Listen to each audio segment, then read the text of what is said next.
नमस्कार. आज 1 मे महाराष्ट्र दिन. महाराष्ट्र दिनाच्या सर्वांना खूप खूप शुभेच्छा.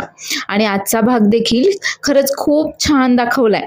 नाही, काल जसं सायलीच्या मैत्रिणी येऊन आता या प्रियाचं भांडं उघडं करतायत, तर त्याची अजून एक बाजू मात्र त्यांची सांगायची राहिली आहे. आणि ती म्हणजे तिने गरोदर असताना अस्मिताला कसं तेलावरनं पाय घसरवून पाडायचा प्रयत्न केला होता तेच. आणि आज अस्मिता सुद्धा प्रियासोबत सेम वागतीये.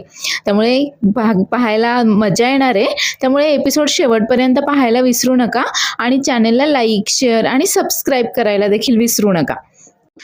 तर प्रिया मात्र आता विनवण्या करत असते आणि अर्जुनला बोलते की अरे तुला तरी माहिती आहे ना, हे असे व्हिडिओज वगैरे बनवता येतात, हे काही खरं नाहीये. त्यावर आता गिरिजा खूप चिडते तिच्यावर आणि तिला बोलते की प्रिया, अगं तू खोटारडी आहेस ना, म्हणून तुला तुझ्यासारखं सगळं जग खोटं वाटतं बघ. आणि हो, तू फक्त सायली आणि पूर्ण आजीच्या बाबतीतच चुकीची वागलेली नाहीयेस काय. अजून एक व्यक्ती आहे, तिच्याशी तू चुकीचं वागली आहेस. आणि तू जे काही केलंय ना, त्यामुळे तर समस्त स्त्रीला काळीमा फासली आहेस तू. त्यावर आता नुपूर देखील बोलते, तुला आठवत नाहीये का की तू अस्मिताला तेलावरून पाडण्याचा प्रयत्न केला होतास म्हणून. आता हे ऐकल्यावर मात्र प्रिया जाम घाबरलीये. कारण आता आणि नुपूरच्या तोंडून हे ऐकल्यावर आता सुभेदार देखील खूप जास्त आश्चर्यचकित झालेत आणि खरं तर खूप जास्त चिडलेत देखील प्रियावर. तर आता नुपूर लगेच आता तिच्या मोबाईलमध्ये असलेला तो व्हिडिओ दाखवते सगळ्यांना, ज्यामध्ये प्रिया बोलत असते की माझी नणंद अस्मिता, ती जेव्हा गरोदर होती ना, ती जिथून चालत येणार होती तिथे मीच तेल सांडवलं होतं आणि तिला पाडलं होतं. पण खरं तर सायलीमध्ये आल्यामुळे वाचली ती, नाहीतर पडलीच असती. आता हे सगळेजण ऐकतात आणि सगळेजण इतके शॉक होतात हे सगळं ऐकल्यावर. अर्जुन तर फार जास्त चिडतो आता इथे प्रियावर. तरी ते आता जुना भाग दाखवलाय की आता प्रियाने कशा प्रकारे अस्मिताला पाडायचा प्रयत्न केला आणि सायलीने येऊन तिला वाचवलं म्हणून. तर आता अस्मिता एकदम रागाने लालबुंद झालीये आणि आता ती प्रियाला खूप ओरडते, अगं मी प्रेग्नेंट होते तेव्हा तू माझ्या पोटातल्या बाळाच्या देखील जीवावर उठलीस का. आणि त्यानंतर मी तुला विचारलं देखील होतं, पण तेव्हा मात्र तू मला काय म्हणालीस बरं, की ते तेल तू माझ्यासाठी नाही तर सायलीसाठी सांडवलं होतंस म्हणून. अगं मला तेव्हाच कळालं होतं की तू ते तेल माझ्यासाठी सांडवलं होतंस, तुला मला पाडायचं होतं. पण तरी देखील मी कोणालाही काहीही सांगितलं नाही. तेव्हा मी तुझ्यावर विश्वास ठेवला. तर आता प्रिया एकदम असे हात वगैरे जोडून बोलते की अगं अस्मिता, मी असं का करेल. अगं तुझ्या पोटातल्या बाळाला इजा पोहोचवायचा प्रयत्न मी का करेल बरं. त्याने काय बिघडवलंय माझं. हे बघ, मी हे असं काहीही केलं नाहीये. आणि अगं खरंच मी मान्य करते की माझ्या हातून तेल सांडलं होतं, पण अगं मला तुला असं पाडायचा वगैरे माझा काहीही प्लॅन नव्हता. मी असं का करेल. त्यावर आता अश्विन खूप चिडतो तिच्यावर आणि बोलतो की ए बाई, अगं तू न काहीही करू शकतेस. नाही म्हणजे कितीतरी राक्षसिणी मेल्या असतील ना, तेव्हा तुझा एकटीचा जन्म झाला असणार आहे. कुठलं पाप केलं होतं बरं मी कुठल्या जन्मामध्ये, जे माझं लग्न आता तुझ्यासोबत झालंय. आणि आता खरं तर अश्विन खूप जास्त चिडलेला असतो प्रियाचं इथे आता एक एक रूप पाहून. आणि त्याला खरंच खूप पश्चाताप होत असतो की त्याने आता प्रियासारख्या मुलीशी लग्न केलंय म्हणून. अगं तू माझ्या आजीच्या, वहिनीच्या, माझ्या बहिणीच्या आणि तिच्या पोटातल्या बाळाच्या देखील जीवावर उठलीस. आता प्रिया मात्र एकदम हात वगैरे जोडून त्याला बोलत असते की अश्विन, अरे मी खरं सांगतेय, मी असं काहीच केलेलं नाहीये. अरे मी असं का करेल बरं. आणि आता ती सगळ्यांची माफी मागत असते आणि बोलते की मला माफ करा, माझं खरंच चुकलंय, मला माफ करा बरं. त्यावर आता अस्मिता खरं तर खूप चिडलेली असते तिच्यावर, पण अस्मिता बोलते की ठीक आहे, मम्मा डॅडी तुला माफ करू शकतील की नाही मला माहित नाही, मी तुला माफ करू शकते, पण फक्त एका अटीवर. आता मात्र खरंच या प्रियाला वाटतं की आता ही अस्मिता खरंच आपल्याला माफ करते की काय. आणि बाकीच्यांना देखील सगळं हे ऐकल्यानंतर थोडं आश्चर्यच वाटतं की ही आता अस्मिताशी एवढं वाईट वागून देखील अस्मिता हिला माफ करायला तयार कशी झाली. त्यावर अस्मिता बोलते की फक्त माझी एकच अट आहे. त्यावर आता प्रिया बोलते की हो ठीक आहे चालेल, मला तुझ्या सगळ्या अटी मान्य आहेत, आणि आता अस्मिता विमलताईंना तेल आणायला सांगते आणि विमलताईंनी तेल आणून दिल्यानंतर ती आता सगळ्या फरशीवर तेल सांडवते. नाही आता इथे खरंच हे खूप अति होतं या. नाही म्हणजे प्रियाने सायलीला जिन्यावरून ढकलवलं आणि काल सायलीने देखील आता तिला जिन्यावरून ढकलवून दिलं आणि आज अस्मिता पण बरोबर तेच करते जे प्रियाने तिच्यासोबत केलेलं असतं. आणि आता ती खूप ओरडते प्रियाला आणि बोलते की या तेलावरून चल आता.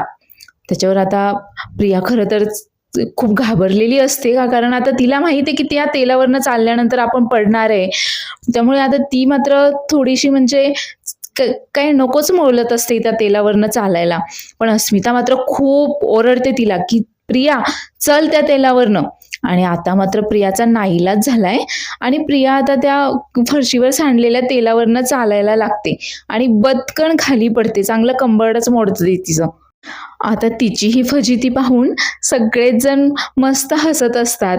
गिरिजा आणि नुपूरला तर जाम मजा येत असते प्रियाची ही सगळी काही फजिती पाहिल्यानंतर.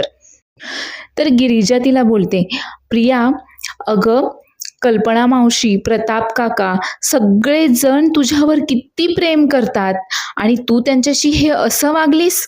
त्यांच्या प्रेमाची तू ही अशी शिक्षा दिलीस त्यांना. त्यांच्याच पाठीमध्ये खंजीर खुपसलास. अगं त्यांच्याशी तुला असं वागावं तरी कसं वाटलं ग. नाही त्यांना तुझे सगळे काही हे नाटक आहेत ना दिसत होते, पण तरी देखील त्यांनी ते सगळं काही दुर्लक्षित करून तुला माफ केलं आणि तुला कधी इजा पोहोचावी असं त्यांना कधी देखील वाटलं नाहीये. त्यावर आता प्रताप देखील बोलतो की तन्वी, तू आमच्या मागे काय काय करत होतीस ना हे खरं तर आम्हाला कधी कळालंच नाही. अगं तू इतक्या खालच्या पातळीला जाऊन असं काही करू शकतेस याचा आम्ही कधी विचार देखील केला नाही. तर आता कल्पना देखील खूप जाम चिडलेली असते प्रियावर आणि ती प्रियाला परत आता ओरडत असते आता सगळ्यांसमोर. तर अश्विन देखील आता एकदम चिडून गेलाय आणि अश्विन आता बोलतो की मम्मा तू हिला अगं अजून घरामध्ये ठेवलंच काय आहेस. मला तर हिचं तोंड देखील पाहायची इच्छा नाहीये.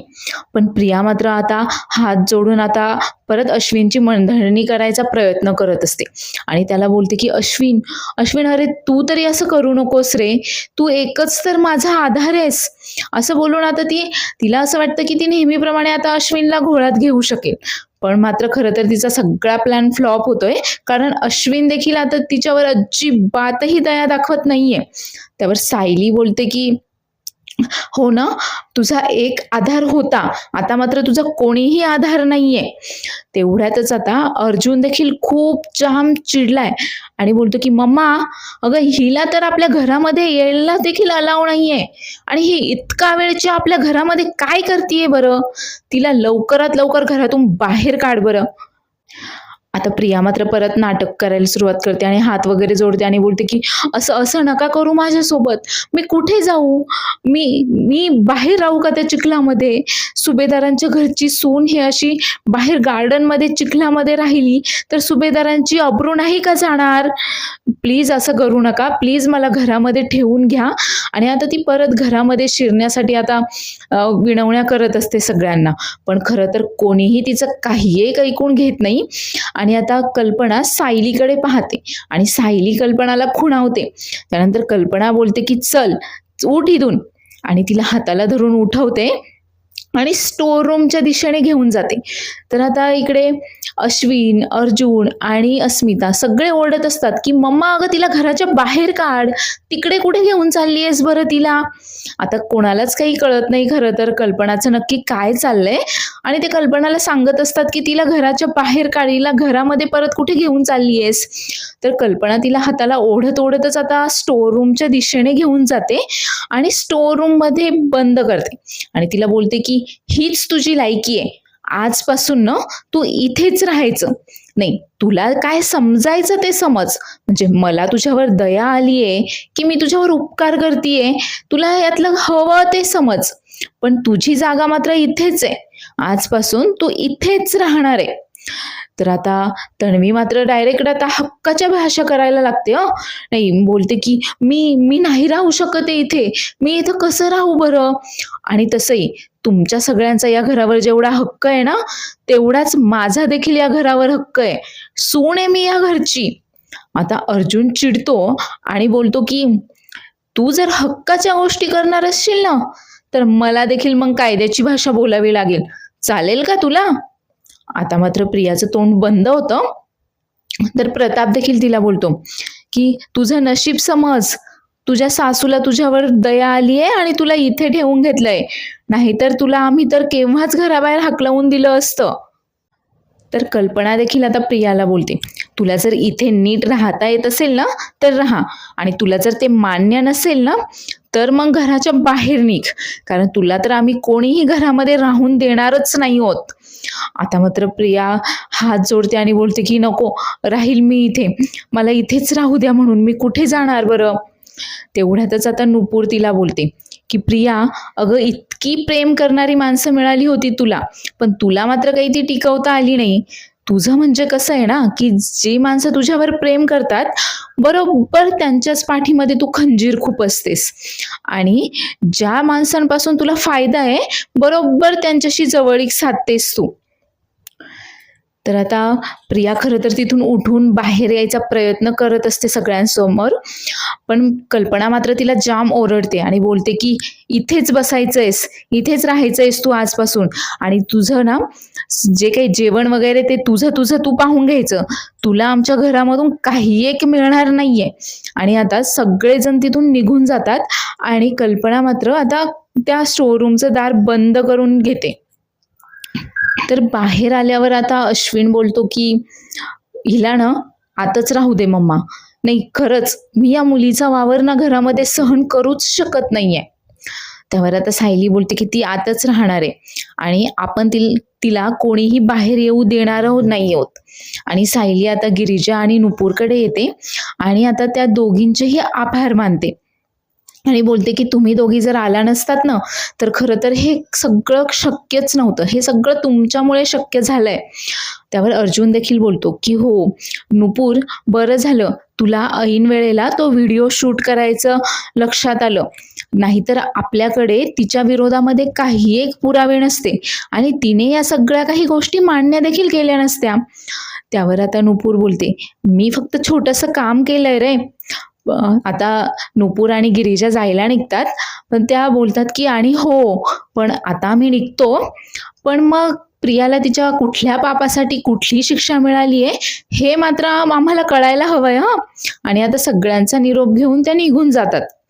तर प्रिया आता अजूनही त्या स्टोर रूम मध्येच आहे आणि खरं तर आता ती विचार करत असते की आता मी काय करू, कोणाची मदत घेऊ, मला इथनं नक्की कोण बाहेर काढेल.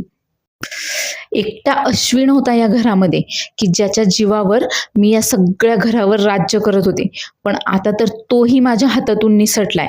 आणि जर मी खरी तन्वी नाहीये हे जर या सगळ्यांच्या समोर आलं तर नाही नाही, ही गोष्ट मात्र यांच्या समोर येता कामा नये.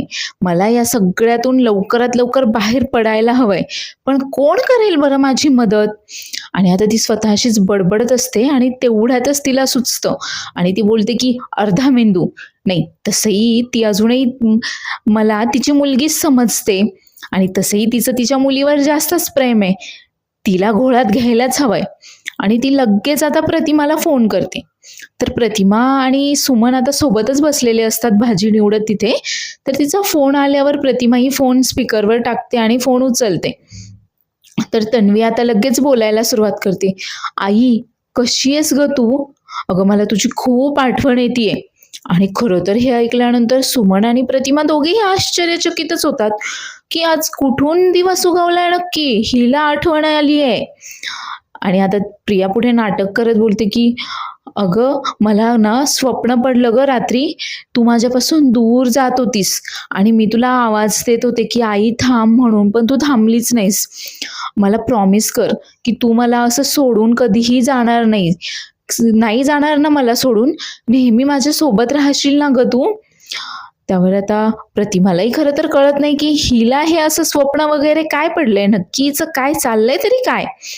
त्यावर प्रतिमा बोलते की अगं मी का जाईल तुला सोडून? तर आता आणि आता ही पुढे प्रिया बोलते की मला ना खूप आठवण येतेय. मी मग थोडे दिवस तुझ्याकडे राहायला आले तर चालेल ना? मी येऊ शकते ना तुझ्याकडे? तेव्हा आता प्रतिमा सांगते की नाही, माझी तर काही हरकत नाहीये, पण हे तुझ्या बाबांना नाही आवडणार आणि ते तसंही आज किंवा उद्या परत येत आहेत. पण ते 1 आठवड्यानंतर परत कोल्हापूरला कामासाठी जाणार आहेत. तेव्हा मात्र तू येऊ शकतेस. तेव्हा ठरवू आपण. मी कळवेल तुला तेव्हा. त्यावर आता प्रिया बोलते की हो, बघ मी ना आता बाबांची देखील मनधरणी करणार आहे. बाबांचा देखील आता पहिल्यासारखा विश्वास परत मिळवणार आहे आणि मला खात्री आहे की तुम्ही मला माफ कराल वगैरे, वगैरे ती बोलत असते आणि फोन ठेवून देते. आता फोन ठेवल्यानंतर खरं तर प्रतिमाला शंका येते की ही इतकं गोड का बोलत होती आज? त्यावर आता सुमन तिला समजावते की जाऊ द्यात ना, तेवढाच तुमच्या मायलेकींचं नातं थोडंसं घट्ट झालं तर झालं. तर परत आता इकडे सुभेदारांच्या घरचा सीन दाखवलाय, ज्यामध्ये सगळेजण आता डायनिंग टेबलवर जमलेले असतात, पण सायली अर्जुन मात्र तिथे नसतात. तेवढ्यातच आता अश्विन विचारतो की दादा वहिनी नाही आले अजून. त्यावर कल्पना सांगते की येतील ते. आणि प्रताप आता अश्विनला विचारतो की तू ठीक आहेस ना? त्यावर अश्विनही बोलतो की हो ठीक आहे मी, पण त्याचा चेहरा मात्र खूप पडलेला असतो. आता हे अस्मिताच्या लक्षात येतं आणि अस्मिता त्याला समजावते की हे बघ, समोरचा जर प्रामाणिक नसेल ना, तर त्यामध्ये त्याची चूक आहे, आपली नाही. त्यामुळे त्याचा जास्त विचार करायचा नाही वगैरे. तेवढ्यातच सायली अर्जुन देखील तिथे येतात आणि ते येताच आता कल्पना पुढे काही बोलणार त्यांना, तेवढ्यातच आता प्रतिमा व्हिडिओ कॉल करते सायलीला. आता सायली बोलते की प्रतिमा आत्यांचा व्हिडिओ कॉल येतोय आणि ती प्रतिमाशी बोलत असते. तर प्रतिमा तिला बोलते की सायली, तू आणि अर्जुन तुम्ही दोघेही उद्या माझ्या घरी याल का? आता सायली तिला विचारते की काही काम वगैरे आहे का? पण प्रतिमा सांगते की नाही, असं सहजच बोलावतीये, तुम्ही दोघेही या.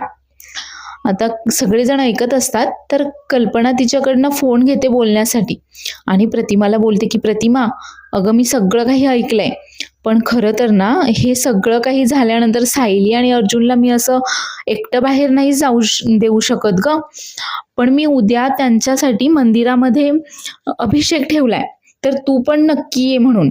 त्यावर आता प्रतिमा विचारते की असा अचानक अभिषेक का ठेवलाय? त्यावर आता कल्पना सांगते की अगं बघ ना, अर्जुन सायलीचा ॲक्सिडेंट कोणीतरी करवून आणला, अर्जुनला अटक वगैरे झाली, त्यांच्यावर खूप विघ्न येत आहेत ना, म्हणून केलंय मी हे सगळं. तर आता त्यांचं बोलणं झाल्यानंतर ती फोन ठेवून देते. तर खरं तर आता अस्मिता पण तिला विचारते की मम्मा, हे असं अचानक का बरं अभिषेक वगैरे?